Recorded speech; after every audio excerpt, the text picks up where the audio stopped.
Arestado ang magkapatid sa isinagawang search warrant operation sa Barangay Manatad, Sibunga, Cebu noong ika-25 ng Agosto taong kasalukuyan. Nakumpiska sa operasyon ang isang submachine gun, 2 handgun, isang hand grenade at 3 sachet ng hinihinalang shabu. Ayon sa pulisya, hindi nakapagpakita ng kaukulang lisensya o permit ang magkapatid para sa pagmamay-ari at pag-iingat ng mga armas na pawang hindi rehistrado sa PNP Firearms and Explosive Office.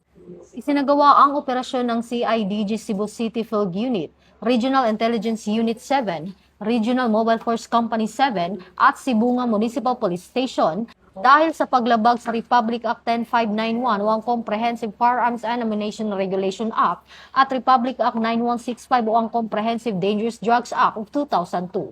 Tiniyak ni Chief PNP Police General Jose Melencio C. Nartatis Jr. na patuloy na paiigtingin ng PNP ang kampanya laban sa illegal na firearms at iba pang panganib na kagamitan upang mapanatili ang seguridad ng mga komunidad alinsunod sa advokasya ng bagong PNP para sa bagong Pilipinas, serbisyong mabilis, tapat at nararamdaman. Mula dito sa Campo Crame, ako po ang inyong PNN correspondent, Patroluman Resali Umalay, nagbabalita para sa Police News Network. Alagad ng batas, tagataguyod ng balitang pulis. Ito ang bagong PNP para sa bagong Pilipinas, serbisyong mabilis, tapat at nararamdaman.